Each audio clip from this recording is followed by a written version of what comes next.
You're listening to the Plain Talking UK podcast, the UK-based podcast written by a passenger for anyone. And here are your hosts, Carlos Stebbings, Matt Smith, and Neville Bounds. Oh, if only it was us three. Oh. Hello and welcome to episode number 195 of the Plain Talking UK podcast. I'm back, it's me, Carlos here, back in the kitchen studio this weekend for a special Saturday morning show.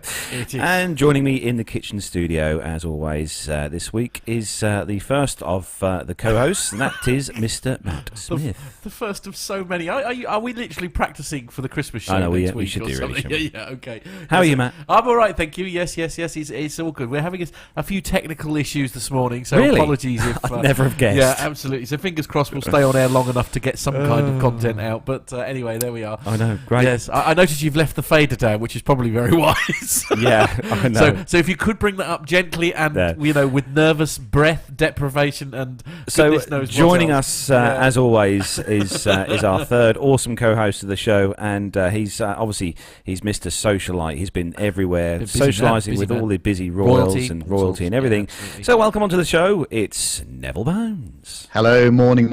I'm having to tilt my head like this because Carlos's camera is at a really weird angle, but that's okay. That's fine. There's a good reason for that, actually. Yeah. Again, it's that list of technical errors that I'm not going to bore. Done a bit winky wonky. Oh dear, here we How go. about if I go like that? Is that better? Is that better if I go like that? Slightly, yes. Probably the best solution is just to turn your camera off, and then that'll be better for everyone. Thanks, Al. Thanks. Right, okay. So we have got a few guest hosts on today's show. For those of you who've been in the chat room listening to the pre-show for the last half an hour, will know who that is. So we're going to introduce our first Guest host, does that make us ghosts? Yes, it does. Yes. We're going to introduce the first guest I wonder host. who our first guest is. For those of you listening on the audio podcast, you'll know who that voice is. Yeah. He's been aloof for a while, but he's been very busy indeed, and we're going to welcome back the absolute legend. That is Captain Al. Thank you very much. I mean, it's an early afternoon, but I will still get in good morning to everyone. Anyway, how are you anyway, Al? Are you well? Are you keeping well? I'm very well. I'm now in a new job, doing the same thing as before, flying aeroplanes, just in a slightly more eastern part of Europe than I have previously been accustomed to. Excellent. You're not still flying those Airbus things, are you, Al? I am indeed. Fantastic brand new ones. Oh, hello. Very nice. Very exciting. Very nice. There we are, yes. Well, thanks for joining us this morning, Al. yeah. It'll soon be afternoon. You're welcome. And furthermore, I've discovered that doner kebabs are cheaper the further east you go in Europe. Oh, there we go. You heard it here first, guys and girls. That's useful know. useful advice. Useful advice indeed. Everybody needs to know where they can get an emergency kebab from. Yeah. Also, joining us, guest hosting this morning. Guest whatting? Guest hosting. Right. Okay. Is that your posh version? It's my posh voice, yes. He's one of the awesome co-hosts or hosts of the Plain Crazy Down Under podcast. And we're going to welcome back onto the show again. It's Grant McCarran. Hey, how are we doing? Good evening, everyone, because, yes, that's right, I've already used up most of today. In fact, more of the day has been used up by me than by your technical issues. Yeah, well, Because here it's, coming It's around... tomorrow, in fact. Not quite. It's But Christmas Day. I do understand why Carlos's camera is a little twisted. It's just like the old Batman shows. Whenever you went into the Crooks hangout, that was always on an angle. It was always crooked. Well, I was going to turn the camera upside down, Grant, just to sort of make you feel at home. Make you feel at home. Yeah, I'd like that. That's why don't you just insult the guests, Carlos? That's a great idea. Let's do that, shall we? Oh, he knows we loves him. Anyway, joining us as well on the show this morning. This afternoon, this evening. He filled in for me last week, actually, on last week's show when I wasn't here. Welcome our awesome Mr. The King of Irish Airways, really, Right, isn't he? okay, He is. Yeah. He is the Viola being the queen, obviously. He is, exactly. He is the harp jet man about town. Yeah. Owen, hello. How the heck are you? Hey guys, not too bad. I had a hard week at work, and good to be back on the show. Excellent. Been anywhere nice this week, Owen? No, well, the first I've flown was Dublin for meetings, but That's nice. Expensive. Did you go to see their new tram? No, I haven't. I've been actually. Don't bother. It's quicker to walk. Right. Okay. Good. Surprise me. Yet more great advice here on the plane. What they need to do though is that they've got a design problem with their new tram. That they need to put round wheels on it, not square wheels. Then it'll go faster. That one little detail. And that's why it went in at 2 million under budget. 2 They million decided to use all the wrong parts. Well, the square wheels Whatever were they cheaper, want. weren't they? I mean, I obviously. think so. Yeah. So we're going to welcome everyone who's joined us in the chat room Good luck, this everyone. morning. Welcome to Tram Talking. Loads of people have joined us in the chat room this morning. It's going to be a good show. Joined us in the chat room this morning. We've Well, they're got trams in East Anglia. there Only is at the actually a museum. The tram tram museum, yeah. but that's about it. Oh, there we go. Fantastic. Let's all have the next Tram Talking UK meetup at the Tram Museum. All right, okay, I'll get the satellite out. Yeah. I think everyone can agree low it it's good to have Al back, isn't it? Indeed, He's been yes. missed. He has been missed. He's been sorely, missed. yes. So welcome everyone who has joined us in the chat room. Loads of people in the chat room this morning. I've only got one thing to say, pantographs. I'm sorry. I don't know what that is. Well, you're right there. Sorry, I missed the cue. You're not kidding. Yeah. Okay. You Anyway, can edit that in. can I? Right. We'll see. We'll see how this goes. Or not, as the case may be. That's Right. almost as good as Wankel rotary engine. So, I don't know how much editing I'm going to have to do by the end of the slightly day. So just like, sun in my eyes now. Oh, Can you right. pull that curtain too? It'll be the first 10-second podcast that you've ever put together. That's better. Right. So, indeed. anyway, shall we start the show?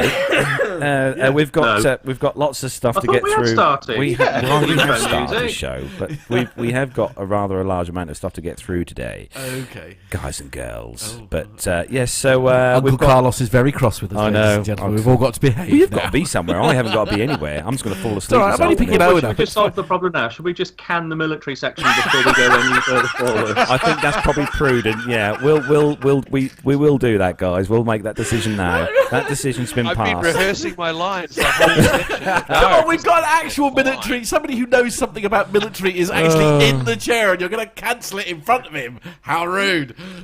All right. Well, you Well, don't need a Drown book. my It's great. sorrows It's to be noisy. once There we go. Moving on. anyway, we are going to 50 start the Shades of Grey, show thank you very much. as we do each week with our rundown of the weekly news from around the world and the UK. So if you're ready, Matt. I'm not ready at all. Okay. We've broken them. Okay. Well, we're going to start the news segment. So here we go. How do Press a I work this? button. I can't just mash it and see what Here we happens. go.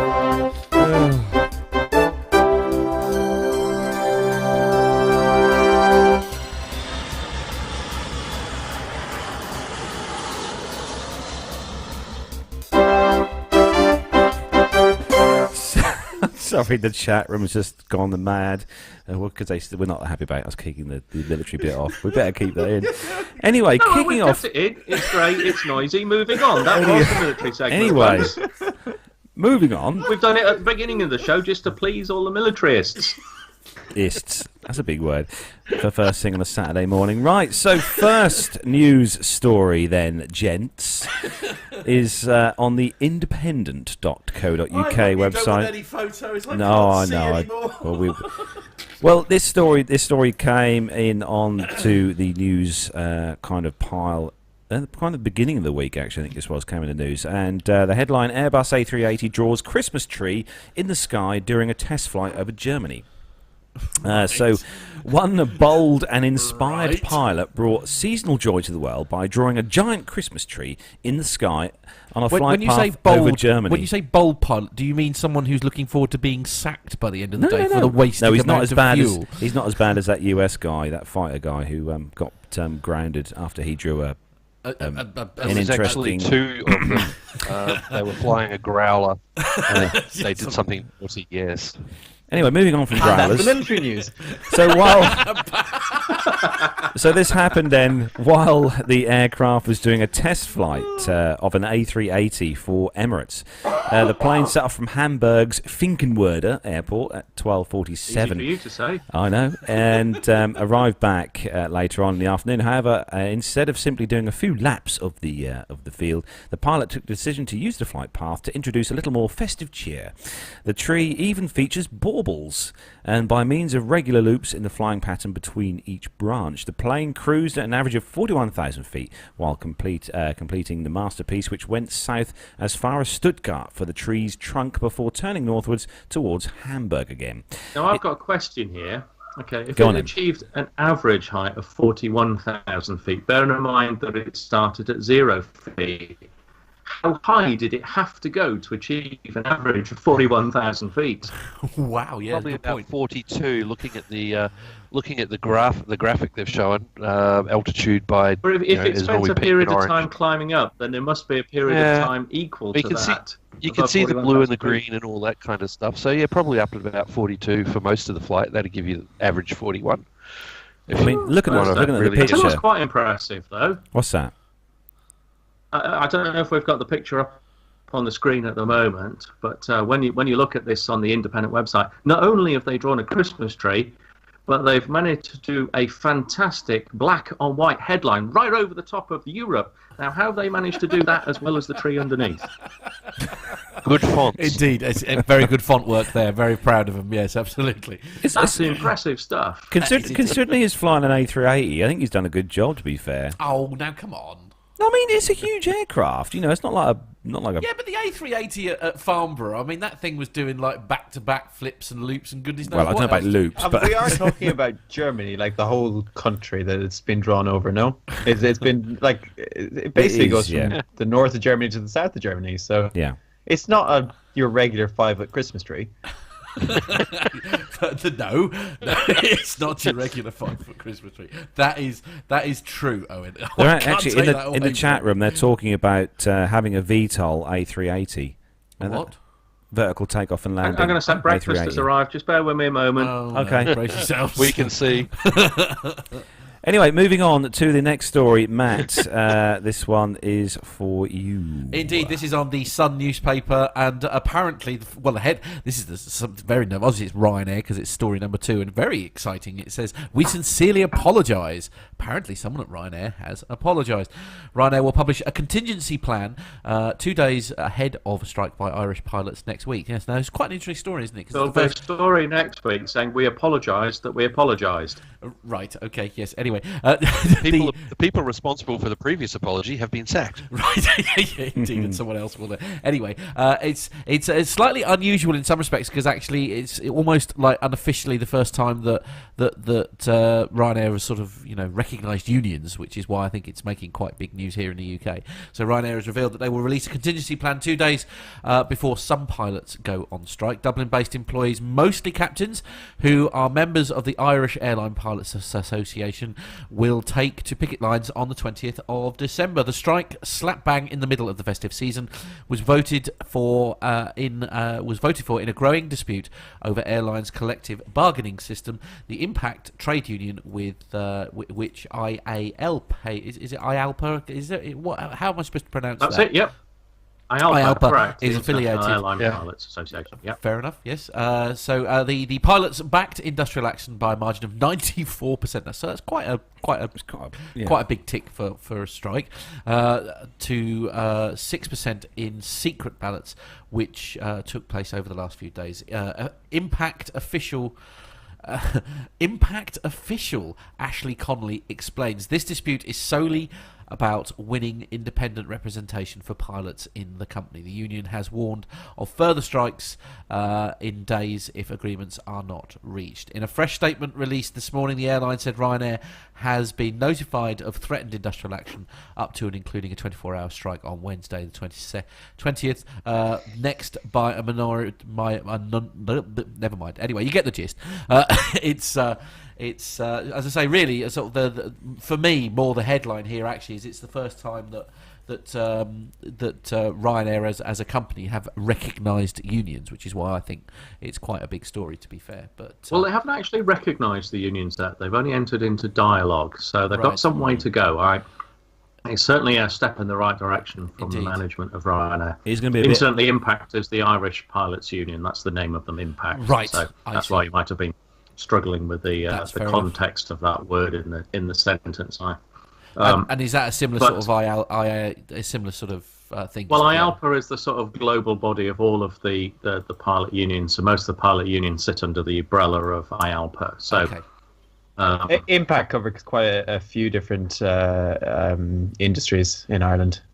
I'd love to be in the meeting when they discuss the name for that union. Wouldn't be? I mean, it's a bit like having Crash School of Motoring, isn't it? Why would you do that? It's just Good point. Yeah. It's an odd choice of phrasing, yes, indeed. I like it. Is it right in thinking now that when you join an airline, are you immediately enrolled into a union, or do you have to actually ask to join a union? No, you're not automatically enrolled. It is optional.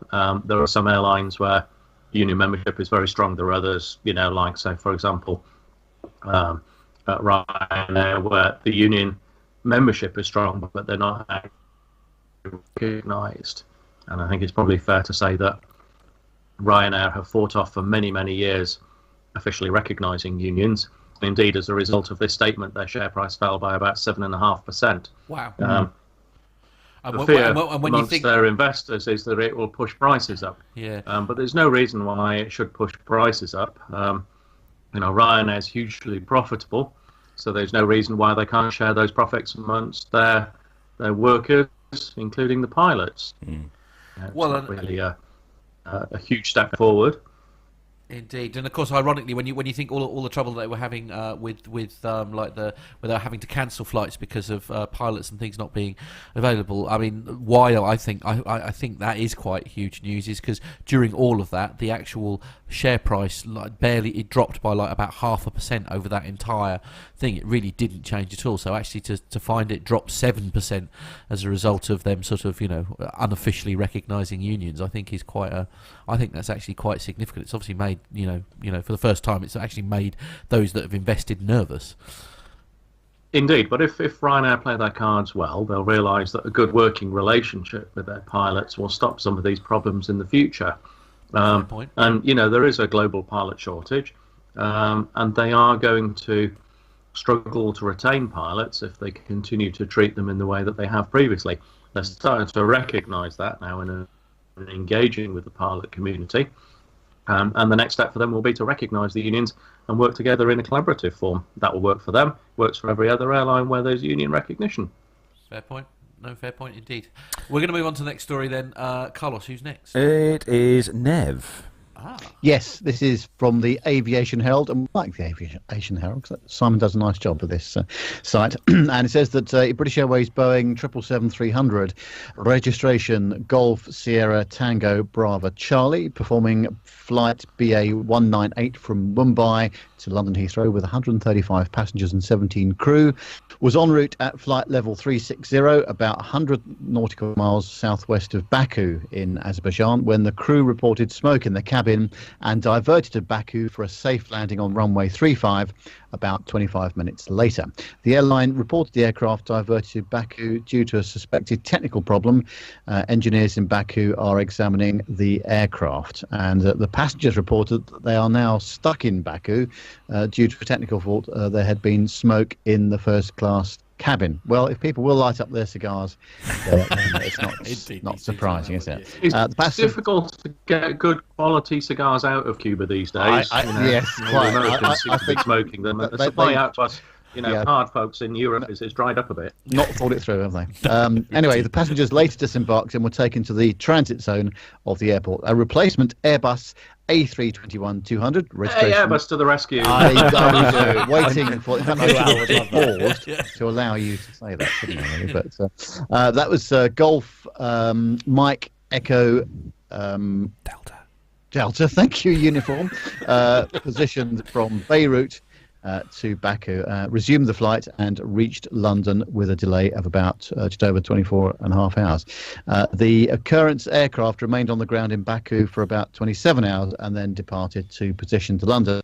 On the 13th of December, the Aviation Herald received information stating that the aircraft was en route at flight level 360 in Iran's airspace, about 170 nautical miles southwest of Baku, at about 16:10 Zulu, when the crew reported smoke from the forward galley. The source was identified to be a wine chiller. That's quite ironic, isn't it? Trying to keep it cool and the thing's overheated. The crew performed the related checklists and pulled the related circuit breaker, which reduced the smoke. However, fumes continued prompting the crew to divert to Baku. There we are. They're on the deck, and but the wine has overheated. Right, which is obviously a complete disaster. This story, right? Disaster in British Airways. I'm hoping that they had the full first class compartment on this flight, because a 777-300 holds more than 135 people. So this flight was barely half full. It wasn't a great revenue flight. No, it wasn't a big money-making flight for BA. I think that's a story in itself. Yeah. Exactly. Yeah. I mean, to be honest, I thought the smoke was minibus. Minibus. Yeah. Well, they did. They sent a Actually, minibus. they got there quicker than if they'd gone on the 777. Right, They'd all gone on the back of a trans van. They'd have been there in less than a 24.5-hour delay. Okay. 24.5-hour delay isn't bad for British Airways, though. That's good. That's a standard for Ryanair or EasyJet, isn't it? Or Ryanair. Hey, no, that's the average that's waiting not time of the Ryanair customer service line, isn't it? Anyway, You're on hold. This is. And I had Actually, to all jokes. rearrange an EasyJet flight at the weekend. I did it online. I went into the online chat, and it was pleased to tell me that I was number 478 in the queue with an average wait time of 1 day and 7 minutes. Wow! That's not good news. You would hang up, I think. Yeah, I think, click the X button. I don't think I'd carry on listening, actually. Although, all jokes aside, though, I mean, this is one of the things. It's like the smoke in the cabin. Actually, wasn't actually anything necessarily directly to do with the aircraft. If you see what I mean, because you think all the technical, like the IFEs and things like that. I mean, if you've ever had like a monitor go or a circuit board or whatever go and fry, I mean, that smell is just rancid, isn't it? It's that really the component smell. Yeah, absolutely. Yes, Because you think that, I mean, the plane, especially like not, you know, all those carcinogens being released to the air, they really don't smell great, do they? No, they don't. No, that's it. I mean, at least, and I don't mean this in a horrible way, but at least on some of these low-cost airlines, at least you haven't got to worry about, you know, the wine fridge malfunctioning.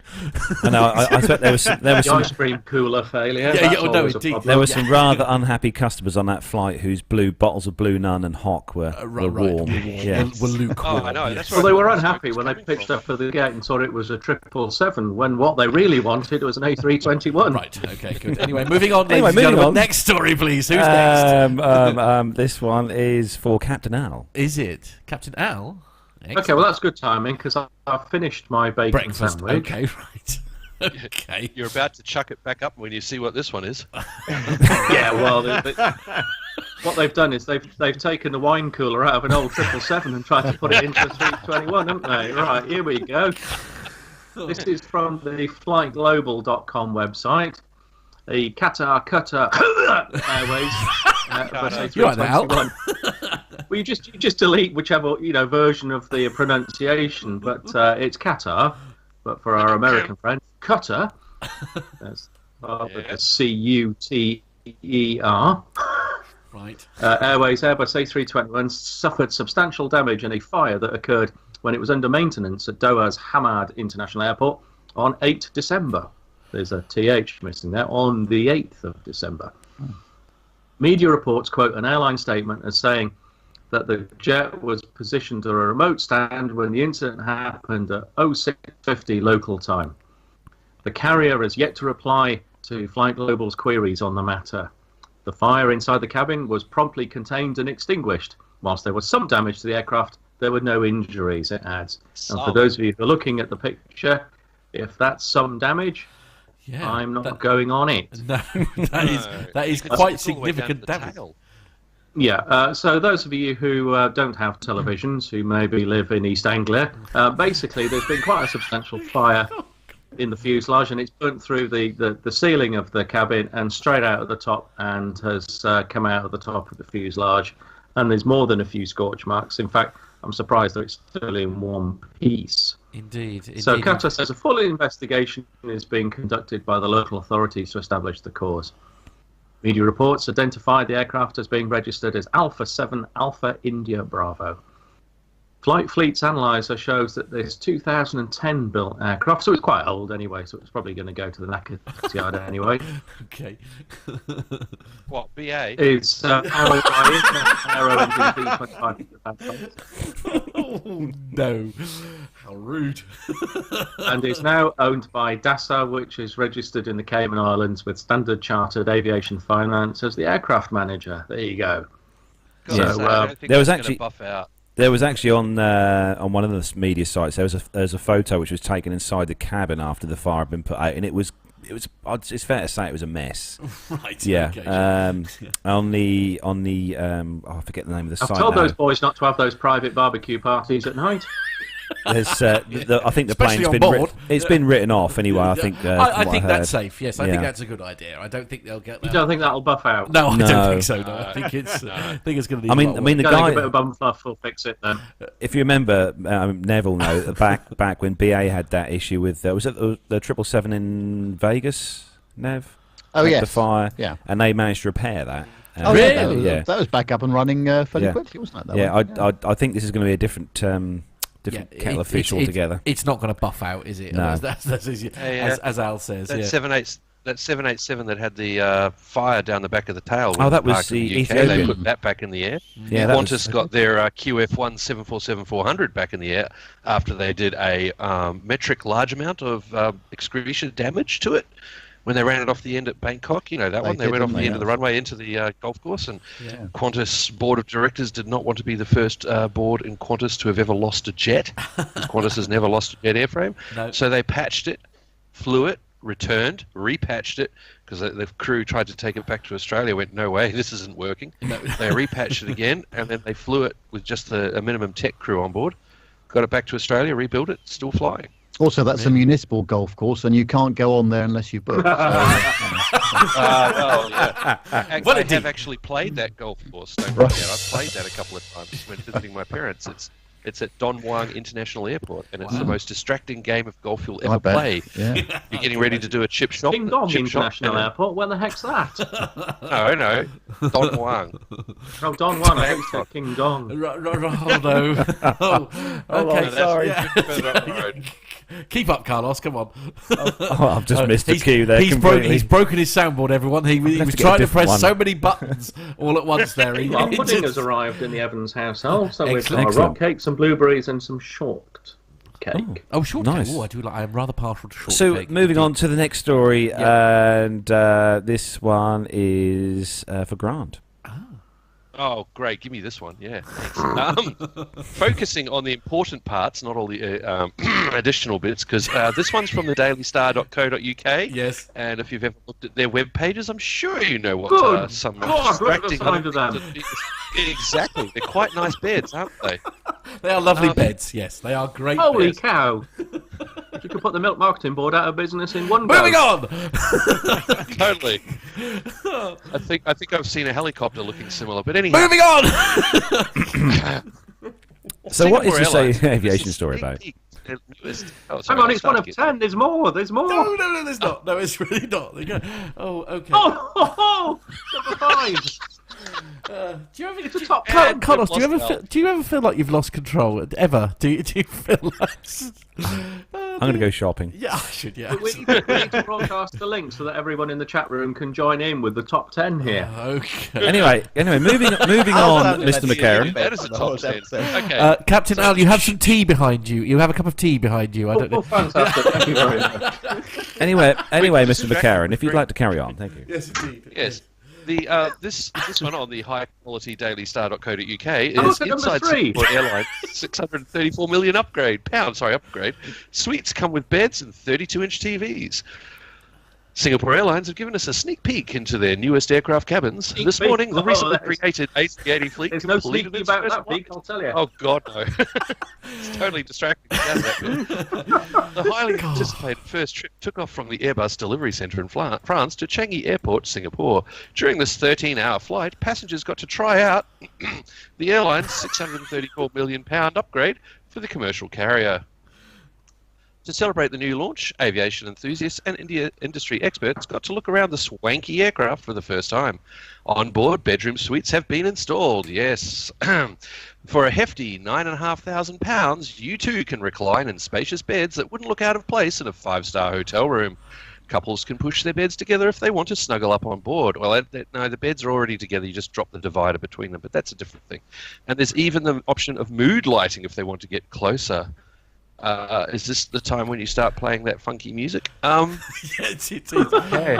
I mean, He's tempted. Our finger is on the button. I did accidentally press the button just a moment ago, which was a bit like it was. I was moving from one screen to another. So it's safe to say that yes, they're very proud of their first class suite, and apparently the Daily Star are very excited about it. What happens is that you've got 4 of Not the as suites. excited as I am, having looked at the Daily Star website in Australia. Yeah. Right. Okay. Yeah. So Some of the stuff down slideshow right-hand again. side's pretty bad. yes, on behalf He's of got it on continuous play. on behalf of all women everywhere, I apologise for the Daily 32-inch Star. full HD monitor. Right, I like is the sound it of that. right for what?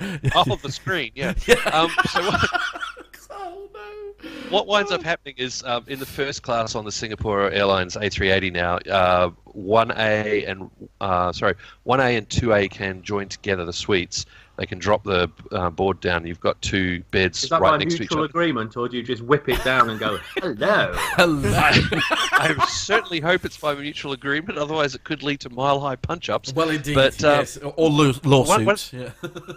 One of the interesting things about this design is that when you're sitting in the first class large swivel leather chair, to eat or to use the table, you actually turn away from the windows, which is kind of odd.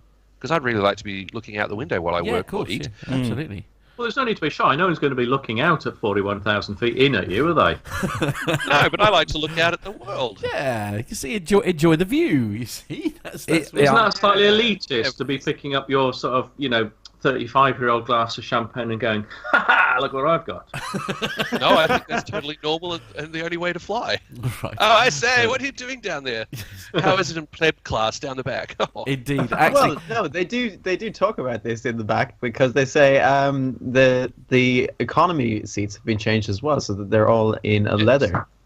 Yes. So they've had a bit of an upgrade as well in economy. Actually, Those so we're economy talking. seats look lovely. Yeah, they do absolutely. Yeah. So actually, while we're talking about Singapore Airlines there, but actually, I'm just going to play you a little video that I've got here, and of course, another airline has upgraded their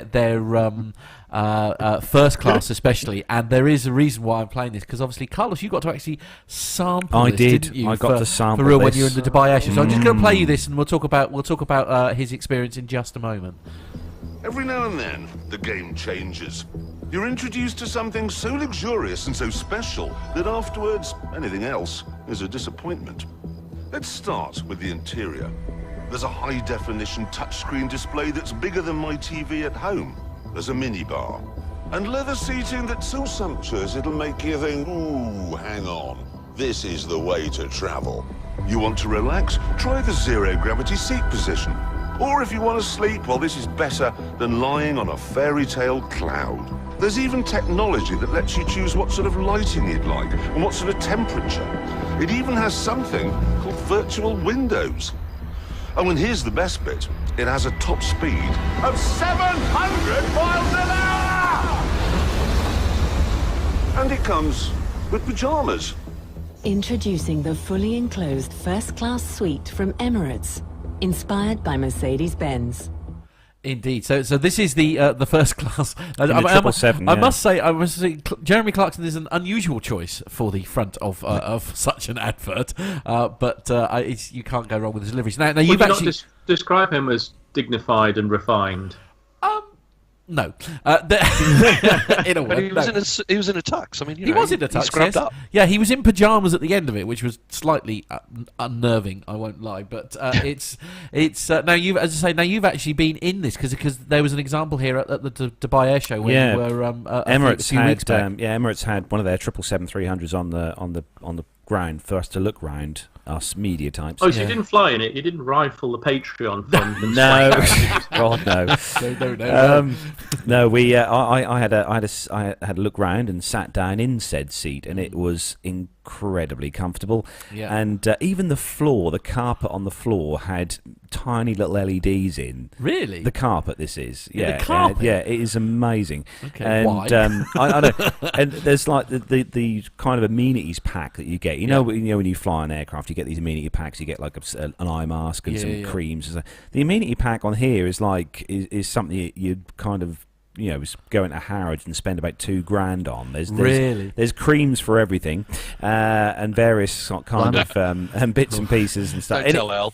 And they even supply. I am so nervous now. Said to Matt before we started the show, they even supply you with a diary. Why you want a 12-month diary on the aircraft? Well, it's a Boeing, isn't it? So it's going to take some time to get to wherever you're going. I knew you'd say that. You might want to, write your memoirs out. This is all thanks to Etihad with the suite. Remember when they first brought it in their A380s? They brought in the suite.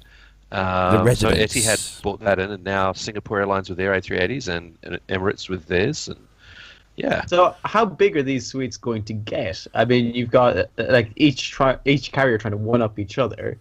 How long until the whole first class is just for one passenger? Well, there is that, yeah. And to be fair, there's only one person in the world that can afford to fly in said first class anyway, so they might as well. It's Jeremy Clarkson. It's not. Yeah, absolutely. I mean, these are things that minor mortals or mere mortals like us are never going to experience unless we win the lot. You've got to win the lottery to get on these. I mean, some people. We've had these conversations where some people have said why are they bothering with first class and all that kind of thing. But actually, a small part of me likes the fact that they still like to do first class. Well, in case you get bumped up. Well, you never know, do you? I mean, it's just like it's just nice to know that it is still possible to travel in actual luxury if you want to. Although, I mean, is it going to those premium passengers are fundamentally paying for the entire operation, and typically, if you can sell a full fare first class ticket, the chances are you've covered all of the operating costs, and everyone down the back is just a bonus. Yeah, true. Pretty much. I was getting worried at one point because we were running story after story where some airlines were taking out said first classes and just making it all cattle class. I must be honest. There was a couple of years ago I flew with BA first class, and I was very disappointed to see that the real flowers in the first class lavatory were actually replaced by silk. I mean, standards are falling within British Airways. That's clear to see. Indeed. How were you allowed in the first class toilet? I mean, didn't they kick you out and send you back down to pleb zone?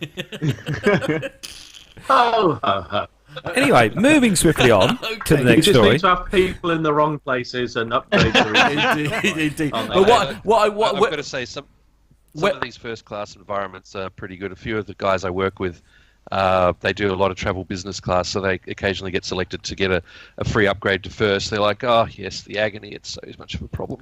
I can imagine. But I mean, where I was going with this is like, surely, I mean, a lot of the people who've got the first class almost, if there's a few of them going to the same places, wouldn't it just be better for them to like hire their own sort of safe jet type sort of job? Well, that is already happening.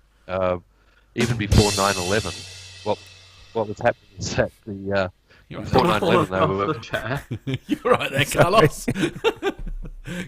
Carry on, Grant. Okay. Just feel free to throw in a random rim shot. Yeah, why not? Indeed.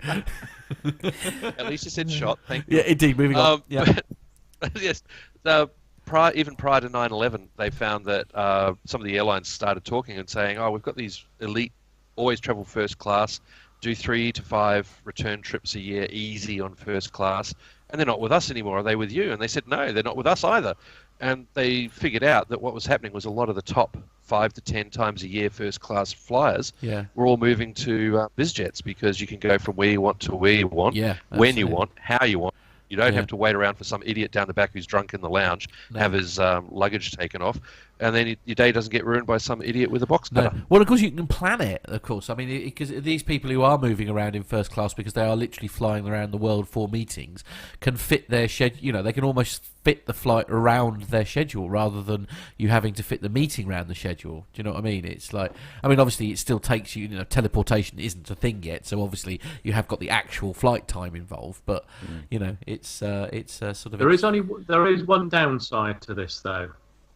And that is you are compelled to travel with your work colleagues. And for some people, that's not necessarily desirable. No, fair point. Yeah, I'd agree with that. Yeah, it's not the way not all of them were travelling for work. Some of them were just high net worth individuals doing their own thing.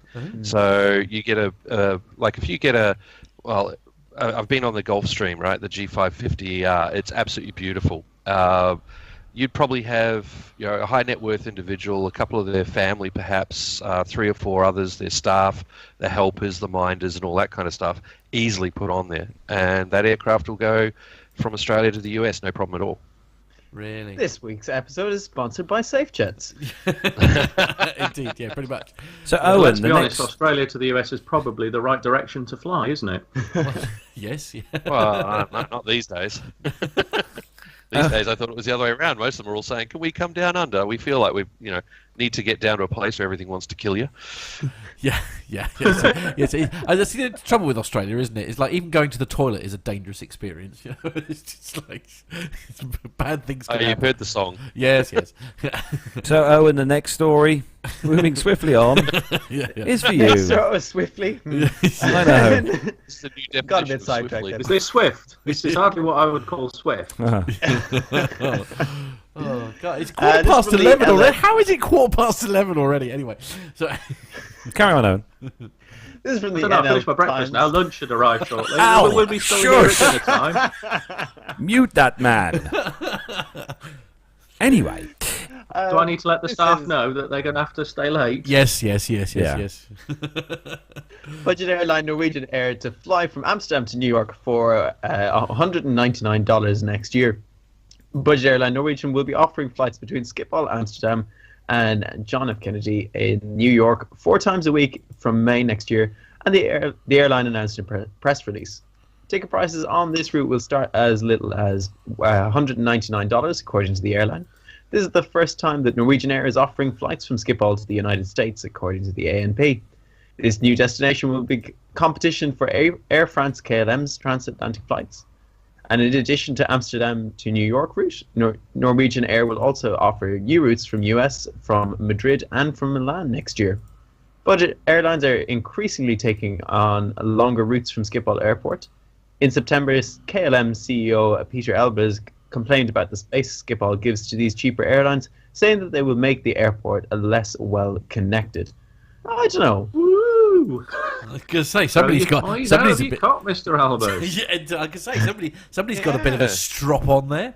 It's just Who's living Trust me, I'll have nothing to worry about when the public discover what the fare is for New York back to Amsterdam. 'cause right. they're only Yeah. putting the fare. Okay, yeah, that's true.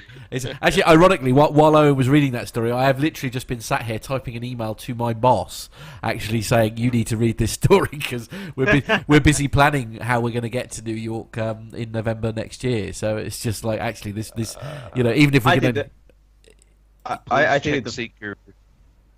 Go on. seat guru thing, yeah. Yeah, Oh, yeah. Seat Guru, because how much of a sardine do you want to be all the way to New York? Well, it's not that far. It really isn't. I mean, it's the same. It's sort of the same flight times as going down to Tenerife. Yeah, it is Absolutely. pretty More much. than 1 hour. Yeah. More than 1 hour at 31-inch seat pitch can be painful. More than half an hour at 29-inch seat pitch, which I've had to put up with once or twice, is painful.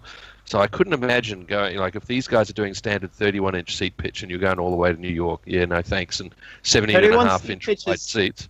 Is standard in Australia? You guys are spoiled. Pretty much for, well, hang on, I'm up towards the front, so I think, hang on, let me just find out. I think Virgin's 29-inch is Jetstar. They do all the scalloping and everything they can to try and help make it feel better, but it's still painful. I We have think 30 and 31 on our aircraft. yeah, I think the we're limit's about 28, isn't it? Really, as low as that? Gosh. Yeah. Mind you, you say that. To be honest with you, this 767 that we went on, because we were with who did I fly with? United. And I don't know what the actual official pitch thing was, but where we were sat, right, I literally couldn't get my knees behind the seat. That was that. I mean, so I don't know what pitch that was, but and that was going to New York. So it's like, actually, well, if I'm, it's like, if I'm going to be uncomfortable anyway, paying an awful lot of money, I may as well be equally as uncomfortable paying a lot less. You should have asked the captain to move his seat forward a bit. Right. Okay. Honestly. Well, that's true. Yes, where are my manners? That's always the downside of being sat in 1A, isn't it? I don't know. Well, yeah. Yeah, never. I don't know what that means. But anyway, thanks for playing. I mean, if the captain's got headlights, you're going to know all about it. Oh, sat in 1A. Okay. Anyway, moving on. Yeah. Just out of interest, 31-inch seat pitch is standard in Virgin Australia, but this looks to be a little bit out of date because we do have the Economy X. They've squeezed a couple down the back to give us, those of us up the front of economy, a bit more space, and I think we've got 32 or so. We do have more leg room in the first three, like rows 3, 4, and 5. Wow. So moving on to the next story. I'm a bit nervous here because Carlos is about to mention the word Brexit. So Boo. brace yourselves, everyone. Yeah, so moving on to a low-cost carrier here in the UK that does have a decent leg room. Well, it does on the flights I've flown with them. And it's the headline, EU warns British Airlines on post-Brexit flying. Oh, no. So UK Airlines will lose all rights the European Union has negotiated with third countries, as well as those negotiated by individual EU states after Britain quits the bloc, by EU executives said in a note today. The notice to all airlines will stark a reminder of all the risks facing the sector if there is no Brexit deal. The European Commission said that all UK air carriers will no longer enjoy traffic rights under any air transport agreement to which the EU is party, such as the US-EU Open Skies Agreement. They would also lose flying rights under the agreements between individual EU member states and third countries, as they would no longer be considered EU airlines. In addition, all operating licences granted by the British Civil Aviation Authority will no longer be valid for the EU. The notice said, which means the airlines would be cut off from the intra-EU market. In order to continue benefiting from freedoms of establishment and to provide air services within the EU internal market as of the withdrawal date, air carriers are advised to consider any measures required to ensure that the conditions for holding an EU operating licence are complied with in all circumstances, the notice said. Airlines based in the EU have the right to fly to, from and within any country in the bloc thanks to a single aviation market which was created in the 1990s. But Britain now has less than 2 years to renegotiate access or come up with an alternative system.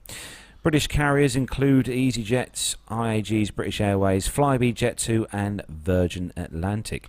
Budget airline EasyJet has already moved to establish a new airline in Austria to protect its flying rights within the EU once Britain leaves the bloc. Both airlines and airports have been vocal about the risks posed by the no-deal scenario and have urged London and Brussels to quickly provide certainty for the industry. And it goes on. Without getting too political here, of course, I would argue possibly this story is a little bit out of date, of course, because we have had officially now some movement on the whole Brexit arrangement, whilst they aren't talking about exactly this, the air sky. There has at least now been progress, and a no deal, the sort of thing, I think is sort of perhaps not a thing anymore. I don't know. I mean, it's all a bit too soon to say, really, isn't it? I mean, it just sounds like the Irish newspaper is scaremongering for the sake of scaremongering. 2 years, and this is not the Irish. Yes, it was. It was RTE. It was RTE. This is the Irish National Broadcasting. This is like the equivalent of the BBC. Yes, I know, exactly. With less said the better, really. Yeah. Indeed. The point is, this is scaremongering. You're quite right, because firstly, let's have a look at this. Okay, British Airways, well, they're part of a European airline setup, IAG, so they're not going to be affected because they've got other airlines that can fly the European sectors for them, so Vueling will quite happily step in and do that. Who else we got? EasyJet, okay, well, they've already established themselves an Austrian AOC, so they'll be able to operate. Yeah. Okay, Virgin Atlantic, well, they don't have a big presence in Europe, So let's not worry about them. No, They're going to still carry on flying to the US. That's not a huge issue. Who else have we got? Jet2. Oh, yeah. Let's see whether the Spanish airports and the Spanish trade bodies are going to go, no, we don't want you to bring your people to spend their pounds and euros in our country. We're not going to have you fly here anymore. Can I see that happening? No, not really. Absolutely not. So let's not worry about this. It's a complete and utter non-event. Yeah. Money will talk, and that's the bottom line. The Spanish economy and the economies of Portugal and the Canary Islands, are very reliant on people coming there and spending their money. So they're not going to let their politicians have a little spat about Brexit. No, and of course, I mean, this is the thing. I mean, it's, as you say, money talks there, and obviously, there has been money now spent and an agreement made on what they call a divorce bill here, and that's the last thing I'm going to say about Brexit, obviously, because it is very political, and I don't want to get involved too much, but obviously, it is very early days. Obviously, it was never going to be an easy thing to negotiate, and we're a long way away from getting it all sorted, but as I said, I don't know, we've said in previous shows, this will get sorted. It's not like suddenly aeroplanes are going to not be able to fly into and out of the UK. This will be sorted. You're not going to get on your flight at Heathrow and then suddenly find that it has to stop in Southampton. Exactly. Someone shouts all change, and then you get on a different aeroplane. No. It's not going to work that way. Of course it's not the Berlin Wall here, No, indeed. I know. Al's right, though, what he says. Money. It's all money. Of course it is. It's all about money. The whole thing's all been about money. The only reason they're digging their heels in is because, they can't afford for us to leave. But anyway, that's again, we're into the realms of politics, and that's a dangerous thing. Shall we move on, ladies and gentlemen? Yeah, I'd leave that to the Russians with their influence in your Facebook feed. Yeah, so next story then, Matt, is for you. Indeed. So this is a techie story, which I'm quite excited about here. This is on the TC, so it's TechCrunch website, and the headline is Apple Maps gets indoor mapping. TechCrunch, is that when you've got like an Android device and you stand on it because it doesn't do anything that the Apple does? Crunch. Well, I was actually just quite surprised that they're making a big thing about this with Apple having indoor maps. I've had it on Google Maps for ages. I know. Sorry, but Apple need all but the these help ones work. Yeah. We'll talk about Apple Maps later. Shall we discuss the Apple Maps thing, shall we, Alan? The fact that the first incarnation of Apple Maps here in the UK was so unsuccessful that they actually had to pay Google a load of money so that they could have it back on their platform in order to be able to, keep their customers. Anyway, yes, Apple Maps has been a disaster from start to finish. That's the end of the 30 story. all thok. Yeah, indeed, absolutely. Sorry, I'm very passionate about the whole Apple Maps thing, and the only reason the whole Apple Maps thing started is because they fell out of bed with Google. That's the only reason that they had to start their own platform, because they mucked it. Oh dear. Sorry, we'll edit that one out. Because they put Bungie in the Caribbean, and it's not. It's not in the Caribbean at all. No, it's definitely not. It feels like it sometimes, but anyway, there we are. So anyway, Apple Maps gets indoor mapping for more than 30 airports. As of this morning, Apple Maps has expanded to include indoor layouts of 30 airports across the globe. The company has primarily hit American cities thus far, covering what looks to be most of the big cities across the contiguous US. Whatever that means. Why contiguous? Everything US? apart from Puerto Rico. Yeah, well, indeed. I don't know quite what's going on there. Anyway. Contiguous US means the continental US as opposed to Hawaii, Puerto Rico, and Alaska. See, I'm so glad that there are cleverer people on this than me. There are some key international airports as well, including Hong Kong International Airport, Amsterdam, Geneva, 2 in London and Berlin, and a handful of Canadian locations. It's a big rollout, all in one fell swoop, that appears to have taken quite some time in the making. That's because they're so slow and crap at doing mapping. Why are they bothering? Sorry. This editorial comment. Indeed. I'm trying very hard to remain impartial. Each location requires close cooperation with airlines and the airports themselves, along with in-person surveyors. People have been recording the data in person, sort of a human stand-in for those street mapping cars that Apple and Google deploy to get the lay of the land. If an airport is included in the list, it will now sport the words "Look inside" on the map, but nobody will be using it because Apple Maps is crap. Tapping that will pop up a bird's eye view of the layout of the inside of the terminal. It's that standard mapping grid view in spite of sending human surveyors around to collect data. There's nothing here akin to satellite or street view, but not that most airport terminals are really all that much really to look at in the first place. So anyway, you get the gist. They're going to do a really appalling. There are some quite nice airport terminals around, and I have to say that when we were lucky enough to visit Pittsburgh, yes, the airport of Pittsburgh was very, very nice. It was a very nice airport, actually. Do you know, I think one of the nicest airports I've actually been into is Kuala Lumpur, believe it or not. The inside of that airport is absolutely staggering. Dubai as well, is awesome. I'm not done Dubai, but it's really good. I haven't been to KL for a while, but it was pretty impressive some time ago. Yeah, I don't recall that there's a McDonald's at Dubai Airport, so it's not on my top 10 list of favourites. Fair point. Yes, there is one there. I don't know. It just went up 3 points for me. There is one in Dubai now. Did you say? There is one in Dubai. Oh, there is there? Yeah, there is. Yeah. Yeah, it can go back on the list now, Al. God. Don't panic. Yeah, don't panic, Al. Okay, fantastic. I'll have the Mac Shake burger then, please. Right. Okay. Because I can't talk about a Royale with cheese. No. Anyway. What is happening? I don't know what's going on. Nev. Nev, are you still Are you there? still there, Nev? Can I just do a quick weather report? It is snowing in Buckinghamshire. Oh, it's snowing in Buckinghamshire. This show has been going on so long. It's Christmas Day. Sunny and warm, and now look at it. Diabolical. Right, okay. Mate, I'd be more impressed if you said there were people in bikinis outside because it's gone on so long. We're now in summer. We're now in summer, yes, indeed, yes. Speaking of snow, did you have a decent dumping over the last weekend, Nev, in your part of the world? Very much so, yes. On Sunday, I had a good 6 inches, actually. There we are. And so it was very hazardous. Mrs. Nev entertained then? Well, yeah, absolutely. In fact, I've not heard from her since. Wow. Okay. Resist. Hello, everyone. We still do have some snow from last Sunday, actually. Really? Wow, so it really is hanging around. Yeah, a little bit. We did too. Yeah. We had, because it was sort of quite bad over the weekend, wasn't it? I mean, and there was some great pictures, like from, Birmingham especially. To the UK weather programme. All right. Okay. Well, it completely messed up my travel plans. I ended up getting stuck in Hamburg, where there was no snow. Oh dear. And no hamburgers. And no hamburgers. Which, whilst I'm speaking about it and going back to aviation, I will give 10 out of 10 to the staff at Hamburg International Airport. Really?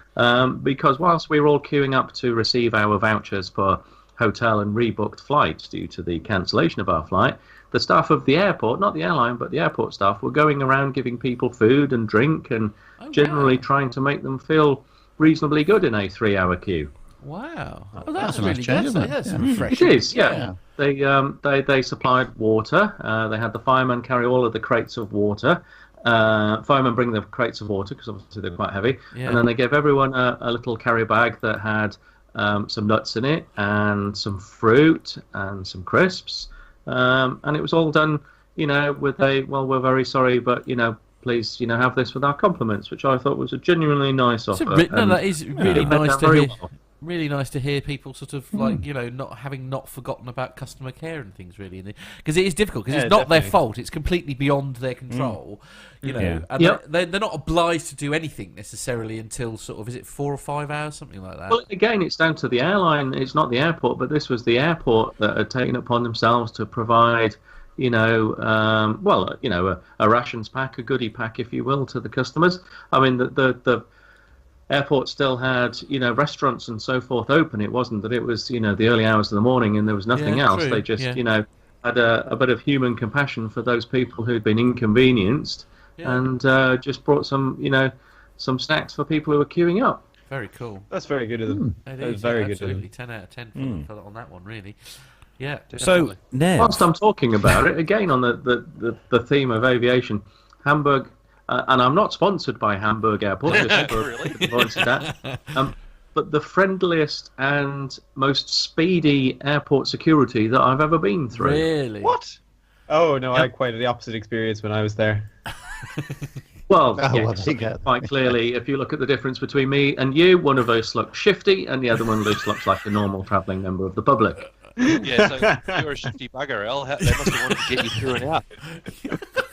No, I was at the main airport in Hamburg. Were you at some sort of peripheral secondary airport nowhere actually near Hamburg, but called Hamburg? Hamburg Hotel Alpha International. Mike was the one that I flew out of. Oh, okay, yeah, the proper one. Okay. I see. I don't even know. I mean, we had a question. One of the agents was saying, "Oh, you got a flight to Dusseldorf," and I'm trying to think. Dusseldorf. I don't think we fly there. DUS. I can't recall if I've ever seen DUS. Turns out is Niederrhein, which actually is one of the peripheral. Yeah, it's nowhere near Dusseldorf. No, is that like Paris East? Yeah. I was going to say, is that like London Aberdeen Airport or London Southend Airport? Yeah, indeed. Actually, no, to be fair, Southend is not far away. We have Melbourne West. Sorry, in west of Melbourne we have Avalon, which is. Some people think, I've just landed at the slightly inner west. No, it's very outer west, and it takes a long time to get in. Same kind of deal. And then you've got Brisbane West Wellcamp. Well, that's called Toowoomba, and you might as well just pack a lunch because it's going to take a while to get in from there. So when you land at Avalon, are you so far west that kangaroos actually sort of take the baggage off the aeroplane? No. There's kangaroos closer in than that. Yeah. Oh, okay. Yeah, they're on the runway. They just hold you up and go... Oh right, got to give you my wallet. But obviously, that's not the way to talk about the baggage handlers. Anyway, gentlemen, moving on. Gentlemen. Visions of these highly trained animals, unloading, the baggage. Well, that's true. Yeah. Put them to some use. I mean, they don't need steps or anything. They can just bounce up, grab a suitcase, and drop back down, load it on the truck, and away to go. You used to watch Skippy as a kid, didn't you? What's that, Skip? Well, what I did in my private time, Grant, is no interest to you. Anyway, it seems to have influenced your thoughts on kangaroos. I will get hold of these things. I'll tell you. Just give up, Carlos. Just give up. Anyway, we've got about 3 hours left to go. I think the good news is we are going to have to drop the military. We are, now. because this is going to be completely overrun. No. Anyway, Mr. Bounds, please, would you read the next story? He has been working hard on it all day. Should be for Carlos. Really, it's about Malta, but I'll read it nonetheless. Yeah. And this is all about things that people lose at the airport. And what about marbles? Is marbles on that list? Marbles, by any chance? We'll find out in a second. Okay, sorry. Lost, Found and Auctioned has found a permanent spot in Ferrero Rocher, because I'm looking at the same website, and it seems to be that I just haven't bought my wife any Christmas presents, so I've mentioned Ferrero Rocher a few times. They'll pick up on it and save me the issue of having to go and get her a Christmas present. Well, yeah, okay. On the basis, it's one of those sort of that'll do moments. Yeah, indeed, okay. Yeah, so Ferrero Rocher, if the people at Ferrero Rocher are listening, okay, if you could send me just a regular box, I don't need a whole crate of it, and then I will be, back in good stead with Mrs. E. I'm amazed anybody listens to this, Al. I think the chances of Ferrero Rocher listening to this are very low. Anyway, just back to the story briefly. Lost, Found and Auctioned has found a permanent spot in Malta's international... Findus are on if they've got some premium fish fillets. Right, okay, moving on. My wife's vegan, she won't take kindly to that, but at least I will have got her something.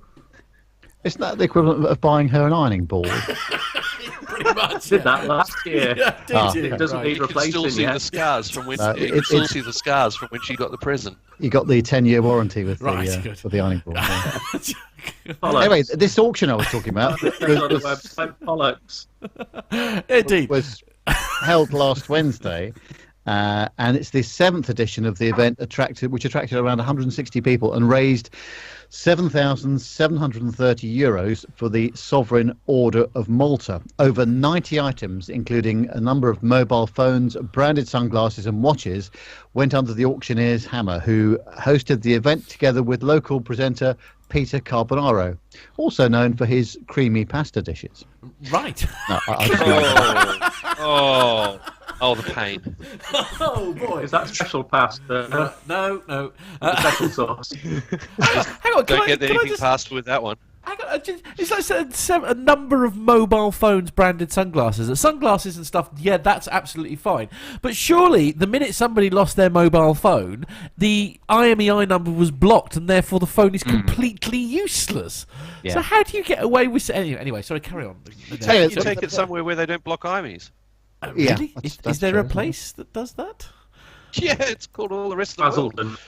Anyway, those present were also treated to a live performance by Malta International Airport's brand ambassador, Joe Roscoe. He sounds like a northern English nightclub kind of chap.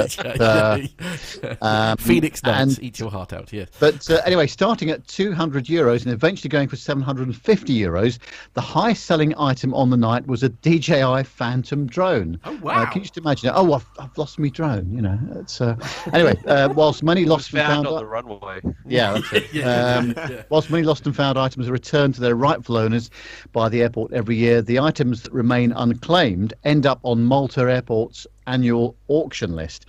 Auctioning items that are never claimed by their owners. I've just thought of a problem with this.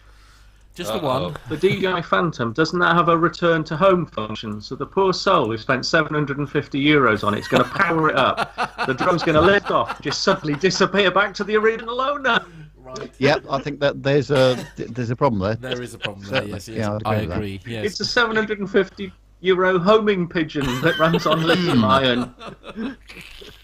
Anyway, the auctioning items that are never claimed by their owners or confiscated by security personnel is common practice at airports such as Heathrow, Munich, Frankfurt and Sydney.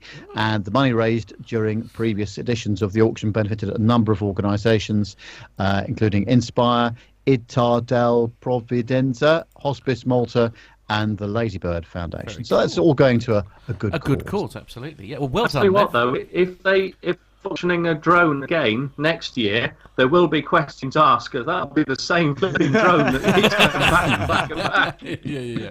That is true. Yes. Gift that keeps on giving. well, indeed, yes. Absolutely. So next up. Right. Next story. Who's next? I have no idea. Captain Al, you're next. Oh. And he's frozen. Oh no, he's I'll frozen. just look to see if there are any good ads that I can plug on this. No, one. there isn't. I mentioned Finbridge, didn't I? And Anson Ferrero Rocher. Right. Right, here we go. Check out the hidden bedrooms on Boeing 787 bin liner. Qantas took delivery of its first 787-9 Dreamliners in October. Before Qantas flew the Dreamliner back to Australia, Business Insider got the chance to tour the plane. Not tore it up as in tear it up, but tore it as in explore. Right. As part of the tour, we got access to the Dreamliner's crew rest compartments. Well, it's hardly hidden, is it? You know, because otherwise you wouldn't be able to find it. The hidden compartments are where the pilots and flight attendants go to rest during long flights. No. It just says crew only.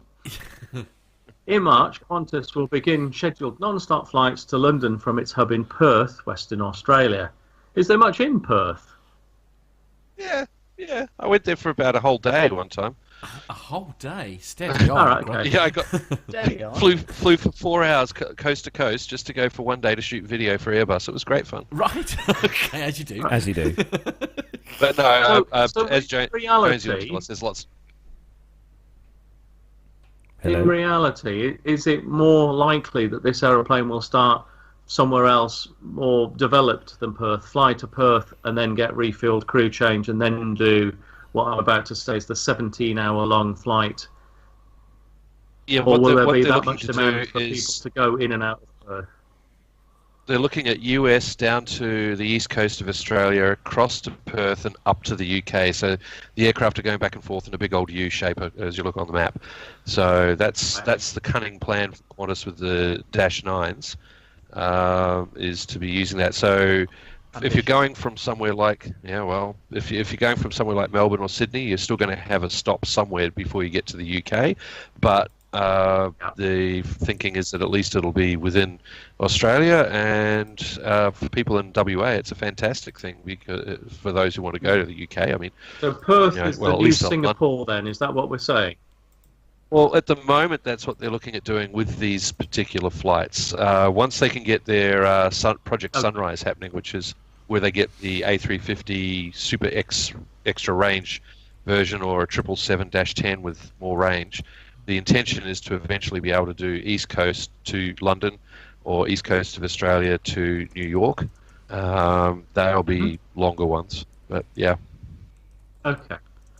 So this is just a little bit of a PR spin in the fact that they're doing Australia direct to London as opposed to going via Singapore. Correct. Then or so forth. Correct. If you're in Perth, Okay. it's fantastic. So anyway, back to the story then. Oh, absolutely. I mean, I can't wait to go myself. Yeah, well, first of all, you've got to actually want to go to London. I mean, yeah. Well, most of us want to get to the other parts of the UK outside of London. that's true. Yeah, no, I'll give you that. Yeah. Well, Hey, this is Stansted! Yes. Bishop Stortford really is on the map, isn't it? Yeah. It's Yeah. it's- Oh, Actually Bristol's said up there. Most. Yeah. actually, there's a couple of So these flights are so long that the pilots and flight attendants are going to work on a rotating schedule, sort of kind of a bit like Twister, I suppose. Which means that they'll need a place to sleep. Yeah, a bit like an adult version of Twister. Most modern wide-bodied airliners used for long-haul international flights are equipped with crew rest compartments. Correct. To make this route possible, Australia's national airline ordered a fleet of 8 brand-new 787-9s. Recently, Business Insider got a chance to go in the Qantas new 787-9. As part of the tour, Qantas gave us access to the hidden crew rest compartments located above the main passenger cabin in the roof rack section.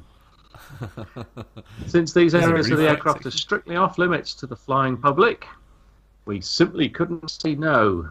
And here's a closer look at the crew rest areas, and underneath is a picture of a 787 from the outside, so that's not a closer look. No. Then underneath there is a picture of the flight deck. If that's the crew rest, the crew have been conned. Yeah, it's There it is. I should just say that I Hidden have. doorway. Whilst this this discussion has been occurring, I have been putting the photos up for those of you who are watching on YouTube. If you want to have a look at the pictures on the actual story itself, for those listening on the audio version, it is thebusinessinsider.com, and just search for "Where Crew Sleeps on Boeing." Yeah, when you and look you'll at these find it. pictures on here, and it's just like a piece of floor, and they've slung some Yeah, they just thin slung some mattresses crash on. mats down, haven't Some, they? yeah, basically? some, yeah. If you've ever been in the crew rest area on a 747-400, which is just under the base of the tail, quite similar to that. Very similar to crew rest areas on a number of other aircraft. And yeah, you basically got little curtains. It's almost like your own little pod. And it to be honest, it beats putting them in a business or first class seat where they get bothered by other passengers. Yeah. Or people go, "Why are you sitting down? You've got a uniform," all that kind of stuff. So you can actually go up and have some sense of a bit of privacy while you take a rest. But it is very similar. I'm looking at it going, well, there's nothing super new on this one. No, it's It is, and just to spoil a few people's illusions, the pilots and the cabin crew have separate crew rest areas, so they're not all bunking down together and playing adult Twister. right. Okay, good, and that's great. So There we go. A bit late there. To be honest, Again. from working in Because on the candidly, short why would you want to walk all the way to the back of the aeroplane through all of those economy people? Hey, Oh, God, no. hey now, hey now. Yes, you're right there. Yeah.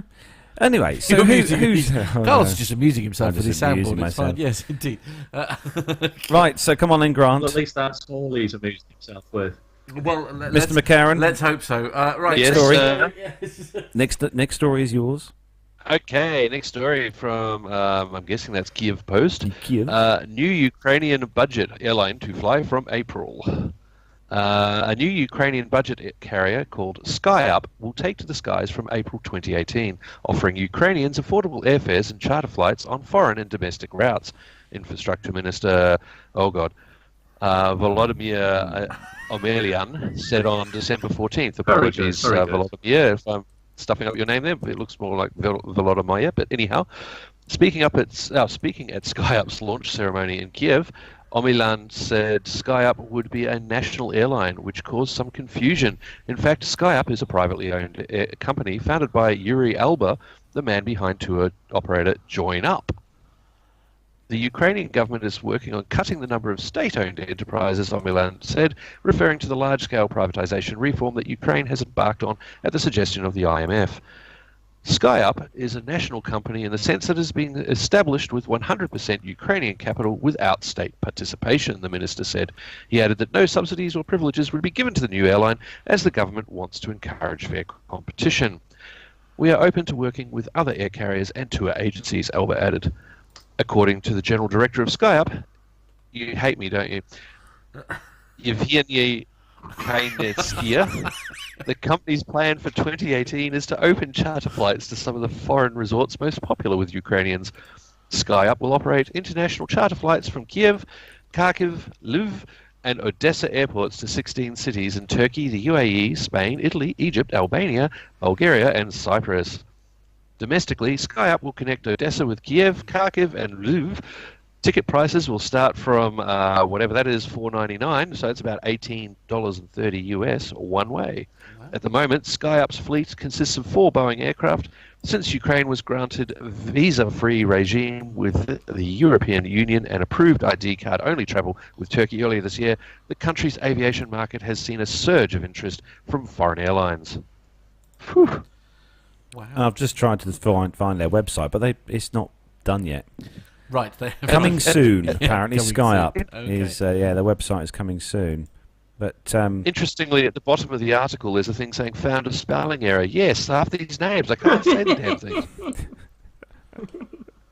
It's like, there should be pronunciation guides. Anyway, so who's up next? Who is? Oh, is it me? Is it me? It'll be Owen next. Is it Owen? Owen, yeah. Owen, where are you? So the next one is from the derbytelegraph.co.uk, and it says East Midland flight bound for Lanzarote ends up landing on the wrong island. A flight full of passengers who were delayed for more than 24 hours before takeoff faced further distress when they were eventually flown to the wrong island. Taking off from East Midlands Airport, the Jet 2 flight to Lanzarote had an original departure of 10:20 a.m. on Sunday, December the 10th, but it was delayed, and it ended up being rescheduled for 9:45 a.m. on Monday. But reports from the Nottingham Post suggest passengers were delayed for even longer before the plane finally took off. It's believed to have finally taken off on Monday afternoon, but holiday makers were surprised to find themselves flown to the wrong island, landing in Fuerteventura instead. A Jet 2 spokesman said following adverse weather conditions over the weekend, Flight LS631 was rescheduled to operate on Monday, December 11th, and our team worked very hard to operate this flight yesterday despite continued adverse weather. Unfortunately, high winds at Arrecife Airport Airport meant that the flight had to be diverted to Fuerteventura, where we arranged hotel accommodation. We sincerely apologize to all affected customers for any inconvenience caused by these extraordinary circumstances, which are beyond our control, and we will have customers on their way as soon as possible today, I suppose. Despite the challenging conditions over the past few days, we have not cancelled a single flight from any of our UK bases, and that is down to the hard work of our teams. A spokesman for East Midlands Airport said, "Our runway is open and has been operational since 14:36 on Sunday. However, as is the case with other airports across the country, there are some delays due in part to the low temperatures which continue to have an impact on operations. During this cold snap, we can recommend that all passengers check with their airline before making the journey to the airport. We apologise for any inconvenience caused, and we thank passengers for their cooperation and patience as we work with operators to ensure passengers reach their destinations safely." Very well done, Owen. Indeed. Read very well. So they didn't actually. They didn't actually land at the wrong airport. Yeah, I was going to say accidentally. Yeah, it's a bit exaggerated. Sort of newspaper or media headline or story that really, really winds me up because it's total sensationalism. Yeah. Okay. So, there is no story here. Okay. The UK and a large part of Europe was affected by snow at the weekend. Okay, that's something that just happens. It doesn't matter where you are. If you get a heavy downpouring of snow, flights will be affected. And guess what? So are the trains and so are the roads. Okay. Yeah. And as it so happened, this flight was delayed because of the weather. And eventually, when they got down to Arrecife, well, wouldn't you just know it's one of those unfortunate days where the wind is out of limits for landing into Arrecife? So what would the newspaper prefer? That they just had a go and killed everyone? Then there would be a story, wouldn't there? But, Indeed. I feel they're a little disappointed. In a safe and sensible fashion and diverted to the nearest airport. Now, as it so happens to be, in an island community, quite often the nearest airport will be on a different island. Well, there you go. Yeah. It's the Canary Islands. The clue is in the name. Indeed. And that's Quite why we've ironic got that, I've that. just had a look at the historical weather for Arrecife on the 11th of December, and it's absolutely true. The wind was out of limits at various points during the day, so there you go. It's not a story. So they erred on the side correctly of caution, essentially, and just exactly. yeah, absolutely. It's just Well, it's not even they erred on the side of caution. They just couldn't land it. That's it. Period. Out of limits. So a word of advice to the Derby Telegraph: go back to reporting missing dogs, which is where your journalistic experience obviously lies. indeed right. Okay. Are you right then, Nev? Yeah. Yes, no, I find it was quite ironic actually, because the Fuerteventura is obviously normally the windier of the Canary Islands actually, so it's quite interesting that they were That's the one that able they to could land land there. at, yeah. So, No, fair point. Yeah. So the difference is that God didn't decide to build a large hill at the end of the runway at Fuerteventura. But it's very annoying of God to do that. So selfish. Although So Fuerteventura selfish. quite often is windier, it doesn't quite create the same orographic wind shear type issues that Lanzarote suffers from, largely because of God's hill. yes, yeah, absolutely right. I must just point This out could as be well added that to the Orlon Kalufid's great blockbuster War of God's Greatest Mistakes. Fuerteventura also has awesome plane spotting. Does it? Yes, Does it? I can attest you to can that. conf- Yeah, you can it is. testify Yeah, to that, it is yeah. brilliant plane spotting. Okay. Yeah, Fair enough. Yeah. So last story. We're going to get the last story done. Yay. Oh. So it's on the Travel and Leisure website, and for those of you guys in the US, you'll know that Delta are going to be retiring their last 747 very soon. Finally. And they were going to do one last flight, but apparently Long last. Apparently, Well overdue. Delta have said this week that they're going to add one more final flight before right, retiring the okay. 747. So over the past few weeks and past few years, Boeing 747, the We paid original for it jumbo until the end jet, of the month, so we're going to use it until the end of the month. has been disappearing from the skies, and airlines have been holding elaborate ceremonies as they say goodbye to the iconic aircraft. The double-decker aircraft Put them in the river. became emblematic of a time of the American prosperity when it premiered in the 1970s. But as US airlines retire their 50 years 747 ago. fleets in favour of more fuel-efficient planes, it's the end of an era, although some international airlines Even still my have the barbecue's aircraft more in service. efficient. Last month, Delta announced its Boeing 747's final flights. However, the airline announced Hooray! on Tuesday that the aircraft will make one more unexpected flight due to an operational need. According to the airline, It went tech. So according to the airline, for those who that's 'cause missed, the Bring Airbus it went back. easy now, men, please. For those who missed their Are Delta chance, going to put the 9 passengers who want to fly on this thing onto an Airbus and just get it over and done with? should we mute these? Here we go. There we go. For those who missed their chance to say goodbye to the 747, this is an unexpected opportunity. Instead of finishing the service on December the 17th, the 747 will make one additional flight between Detroit and Seoul Incheon airports, returning to the United States on December the 19th. Economy class seats on this last flight are available from $1,095, according to Delta search results. Delta One suites are available from 4,000. Fuel, don't they? 4,000, he's still chatting. 4,472. And all the premium seats are sold out. The aircraft will then embark on an employee farewell tour from Detroit to Seattle and to Atlanta and on to Minneapolis, St. Paul. The plane has already been commissioned for charter flights through December to the end of December the 31st. In early 2018, it will make its final flight to its resting place in Arizona. United's final 747 made its flight on November the 7th this year, then gave aviation enthusiasts a chance to own a piece of history by auctioning off parts from the fleet. So there we go. Well, It's on its way. Bless it. at last, and has been for far too long. You'll be able to next year to walk into any Walmart in the US, and you'll be able to have a piece of history you'll be able to buy a Coke can that's been made out of Delta's last 747. Absolutely. Anyway, that brings the lengthy commercial news segment to a close. Right, okay. So thank you for everyone who's stuck with us in the chat room. And we are literally almost out of time. I know. Well, we've just got time then to, we're going to obviously run our Christmas competition promo. Okay, so just tell everybody what the prizes are. So I have got the prizes here. Oh, I they're do actually actually here have the in prizes person here. now. All Very the prizes are exciting, here, so I can actually show people what they are. So for those of you in the chat room who are watching on YouTube, because Matt's just realised he hasn't actually loaded the promo in. So chat amongst yourselves for a minute. So these are the prizes. So we've got the first prize, which From Norwich, it's the prize of the week. Yeah, it's pretty awesome. Sale of the century. Again, another programme that Owen will have no idea what the chuffing heck that is. No. So I'm Irish. As far as those, I will get this done by Nicholas today. Parsons is a bloke who dresses up in ladies' underwear. But there you go. Anyway. Parsons dresses up in Oh, women's dear. underwear. Since when is Nicholas Parsons dressed up in Is women's? there any chance we can let the listeners know what the The prizes Rocky are? Horror Picture Show. Okay. Oh, really? Did he do that? Yeah. Did he? You can't mute the Nicholas chat room. Parsons on suspenders. Surely it's one of your screensavers. Yeah, right. Yeah. Anyway, moving on. Anyway, so shall we show the listeners the prizes? We've got a bit off topic here. Do you think? What? A little bit. Do you know, it's the first time I've seen Carlos look like he's like that look of despair in his eyes is just brilliant.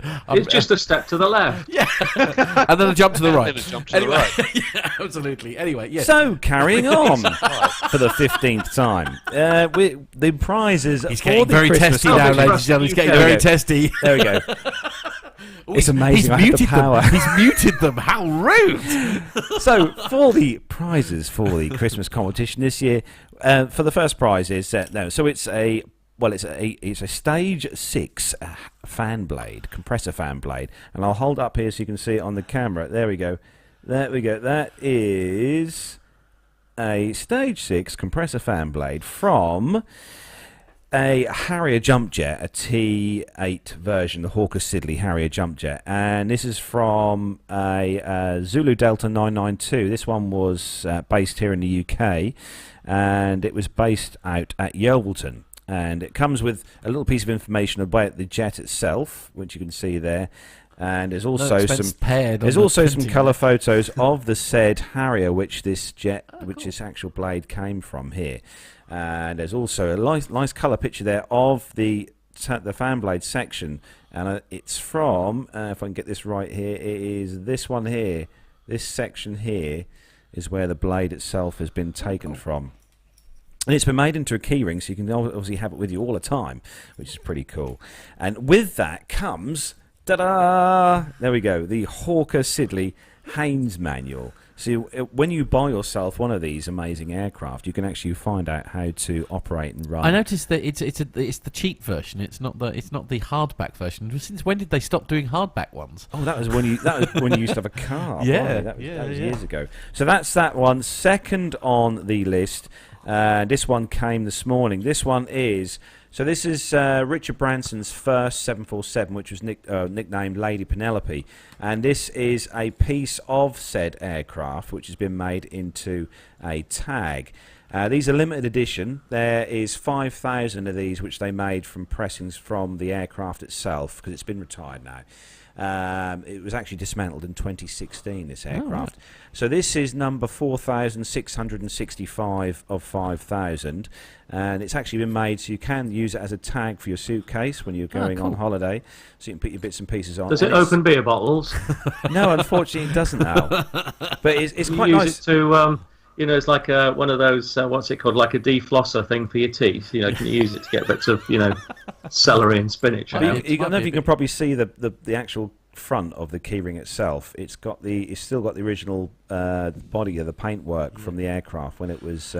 For those of you service. listening on the audio version, we will put the And pictures that also of the items. comes with on your the social workshop media. manual, obviously, if you're going to buy one of these, you want to know how to so you can reassemble own it and from operate multiple a 747. So there we go. That's the second prize in the list. Yes. Now, for the third prize, which some people referred to as the booby prize. You referred to as the booby prize. No, you were the one that referred to it as a booby prize. Matt has already. I want he's looked at this. Are we back to the Daily Star? Yeah, we are. Is that the booby And prize? this is one heck of an awesome third prize. Look See, at that. I want this. You can have your very own Ryanair 737-800 model. Look at that. It's even got the winglets. Look, it's even got the winglets, and it's got some awesome facts on the side there. Look at that. Look. Right. Okay. Well, hey. It's got actual data. Actual data, so you can own. And this one. Oh, facts. Yeah, moving on. Yeah. So this particular model, it's the third prize. So I'm guessing there'll be lots of people who want to win that. But we're going to do the draw in the new year for everyone who wants to have a chance at winning. We've had quite a few actually entries into the competition, haven't we? So, and what we're going to do with next year when we do our first show back in the new year, we'll draw the winners and we'll put all the names into this hat. Yeah, why not? Yeah. This hat. Yeah, okay. And we'll draw the winners out, and then hopefully ship those off and via the mail service. Indeed. That's amazing. That'll never arrive in here. And we'll send those all off. So get your answers in. We've put the questions actually on Facebook. If you follow us on Facebook, the questions are on the Facebook page. On there, but we've also got a little promo ad kind of thing for that, which have you got ready to run, Matt?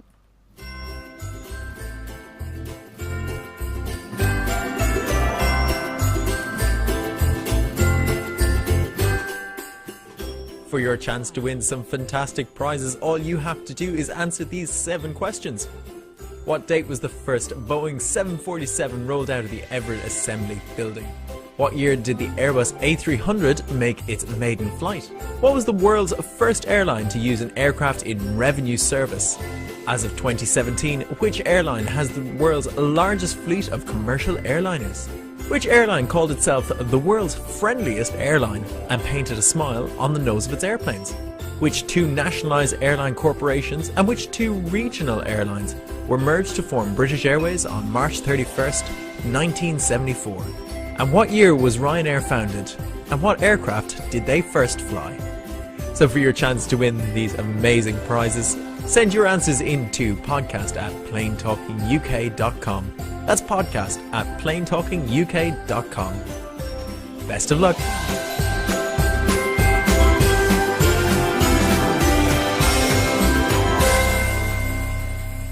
There we go. See, absolutely no expense Not spent an easy whatsoever. one, No, we tried to make it a little bit more challenging than usual. Yeah, so but were there about 42 questions for 3 prizes? No, 42. No, there are 7 questions. Al. Are you sure? Some have multiple including answers. What year did Ryanair start and what aircraft? Yes, basically. It's multiple Is that one answers. question or 2? So anyway, one more time, then we'll just quickly run that again with all the questions, just to make sure that you've got them. If you are listening to the audio version, obviously, and you haven't got access to social media, etc. Yeah, count them because I'm sure that. Right. Okay. Al's going to sit here and count them now. So here we go. One more time. Answer the question.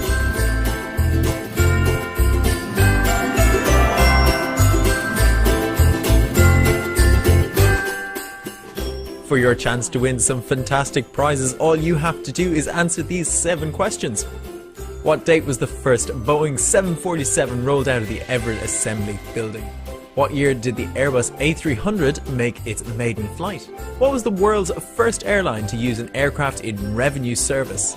As of 2017, which airline has the world's largest fleet of commercial airliners? Which airline called itself the world's friendliest airline and painted a smile on the nose of its airplanes? Which 2 nationalised airline corporations and which 2 regional airlines were merged to form British Airways on March 31st, 1974? And what year was Ryanair founded? And what aircraft did they first fly? So for your chance to win these amazing prizes, send your answers in to podcast@planetalkinguk.com. That's podcast@planetalkinguk.com. Best of luck.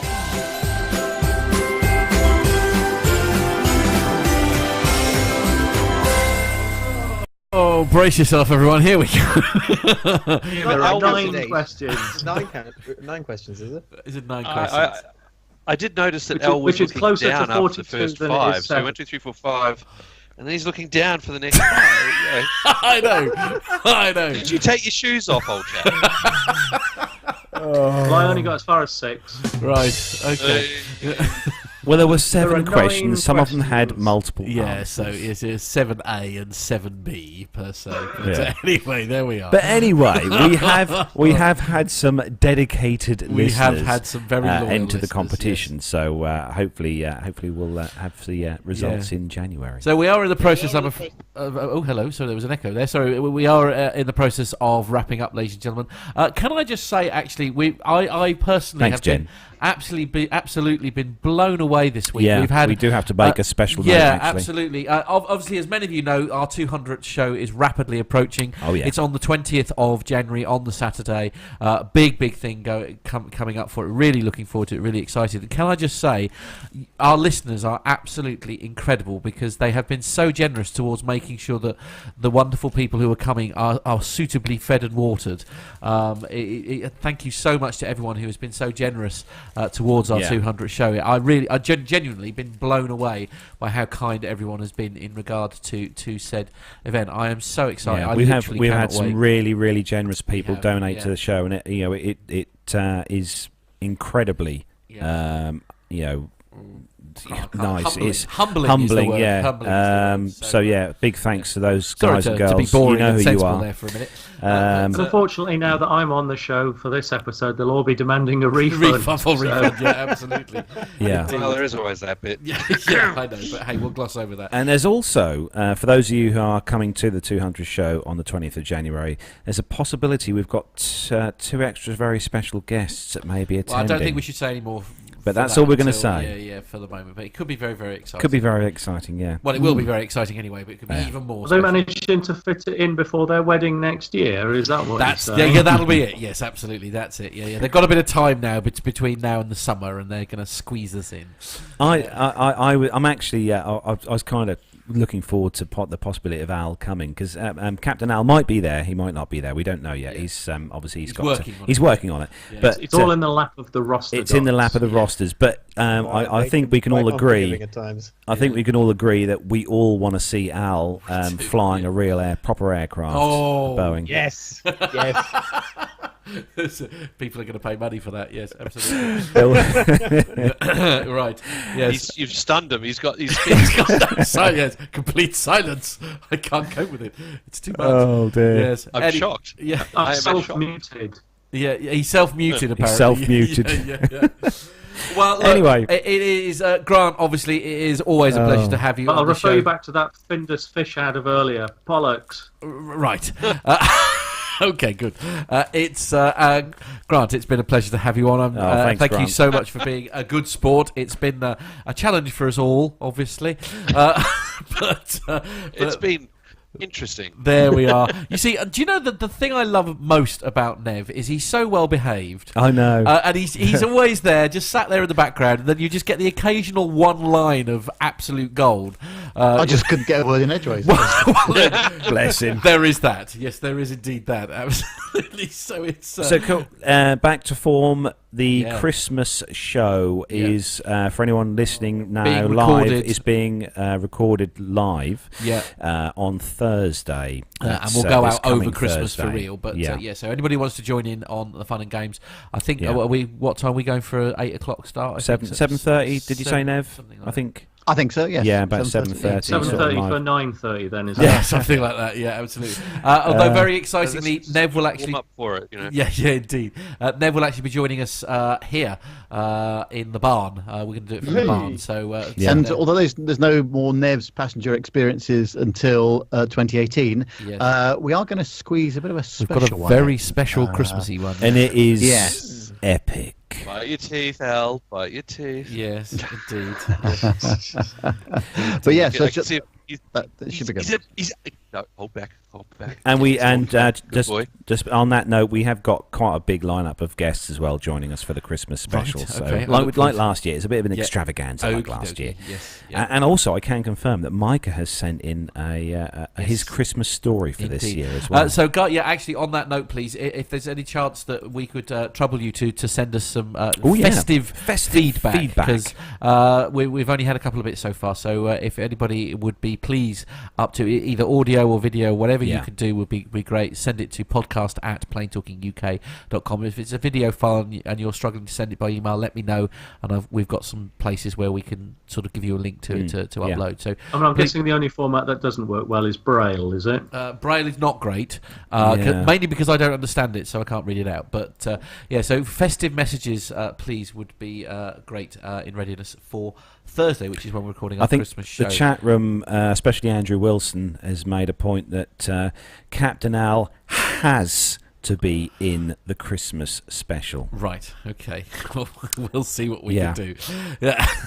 Well, I'm reasonably confident that I can make the Christmas special, which is on Friday, isn't it? Thursday. Oh, no, not Thursday. Surely not Thursday. No, I'm brushing my teeth on Thursday. Right, fair enough. Okay, yeah, absolutely. He's got to do his hair again. Yeah. Owen, thank you very much for joining us. Thank you very much for having me. Pleasure. It's been emotional, I'm not going to lie, and that is where we can bring episode number 1. What you? I'm sorry. Yes. Special thanks to everyone who's joined us in the chat room this morning. Oh, right. Sorry. For all the guys and girls across the globe who have joined us in the live chat room this morning. Massive thanks to you, and I hope you have a great weekend. Indeed. Social media links, as I say, for getting your audio feedback in, you can send it via Facebook as well if you prefer. So it's facebook.com/PlainTalkingUK.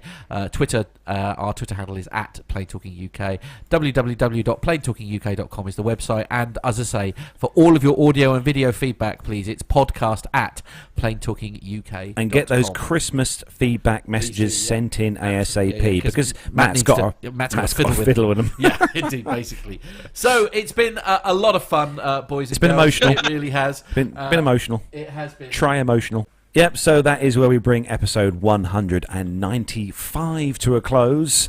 We'll be back on Thursday for the Christmas special, so don't forget to join us here, live in the Barn studio. Yes. So from all us here in the PTUK studios and everyone across the globe... doing the Christmas one from a barn? Yes, that's correct. Is there going to be like a manger, some donkeys, and 3 wise men? There might well be. Who knows? We'll see. Well be. Yeah. It is a 17th century barn, so we'll see what we can do, Al. Yeah, absolutely. From all us here can't find the in the studio, including Captain Al. Take care, everyone. Have a great weekend. We'll see you soon. Goodbye. Take care. Bye-bye. That night. It was an on time.